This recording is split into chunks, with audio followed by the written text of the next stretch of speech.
Hello everyone, అందరికీ నమస్తే. నేను మీ Mani. Welcome back to our channel MRK's world. ఇంట్లో ఉన్న సింపుల్ ఇంగ్రీడియంట్స్తో టేస్టీగా పాప్సికల్స్ కానీ ఐస్ క్రీమ్ కానీ ట్రై చేద్దామా? అయితే ప్రాసెస్ చూసేద్దాం రండి.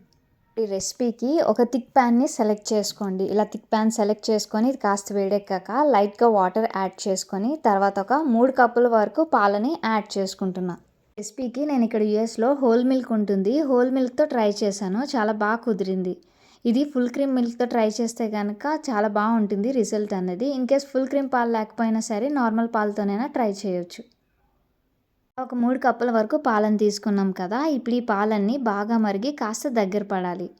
ప్రాసెస్లో పాలనేవి అడుగును కానీ అంచుల వెంట కానీ పట్టేయకుండా ఇలాగ ఎప్పటికప్పుడు స్క్రేప్ చేసేస్తూ ఉండాలి. ఇలా పాలనేవి బాగా మరిగి దగ్గర పడ్డాక ఇప్పుడు ఇందులోని ఒక 1/3 కప్ వరకు బెల్లాన్ని యాడ్ చేసుకుంటున్నా. ఇక్కడ బెల్లం అయినా షుగర్ అయినా ఏదైనా యాడ్ చేసుకోవచ్చు, చాయిస్ మీది.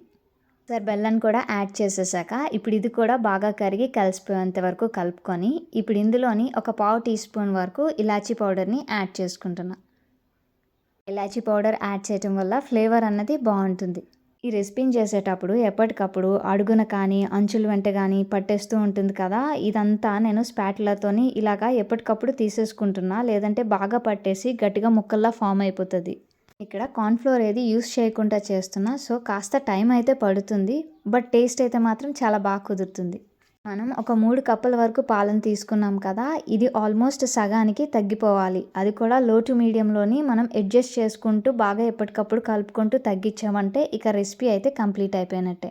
ఇప్పుడు ఇది చల్లారాక ఇప్పుడు ఇదంతా ఒక బ్లెండర్లోకి యాడ్ చేసేసుకొని ఒకసారి బ్లెండ్ చేసేసుకొని ఇప్పుడు మౌల్డ్స్లోకి యాడ్ చేసేసుకుంటున్నాం. మిక్స్ని కొద్దిగా కప్స్లోకి అలానే పాప్సికల్ మౌల్డ్స్లోకి ఈ రెండిట్లోకి యాడ్ చేశాక మిగతా పాప్సికల్ మౌల్డ్స్లోకి స్ట్రాబెర్రీది యాడ్ చేద్దామని ఉన్న మిక్స్లోని ఒక 1/4 కప్ వరకు స్ట్రాబెర్రీ పీసెస్ని యాడ్ చేసుకొని దీన్ని కూడా బాగా బ్లెండ్ చేసి ఒకసారి వడకట్టేసి కూడా మిగతా మౌల్డ్స్లోని పాప్సికల్ మౌల్డ్స్ ఉన్నాయి కదా అందులోకి యాడ్ చేసేసుకుంటున్నా. ఇలా యాడ్ చేసేసాక ఇప్పుడు దీనిపైన పాప్సికల్ స్టిక్స్ని ఫిక్స్ చేసేసి ఇదంతా ఫ్రీజర్లోని ఓవర్ నైట్గా కానీ లేదంటే ఒక 4 to 6 hours ఉంచేసామంటే సరిపోతుంది. ఫ్రీజర్లో పెట్టి తీసాక మనకైతే ఈ విధంగా వస్తుంది.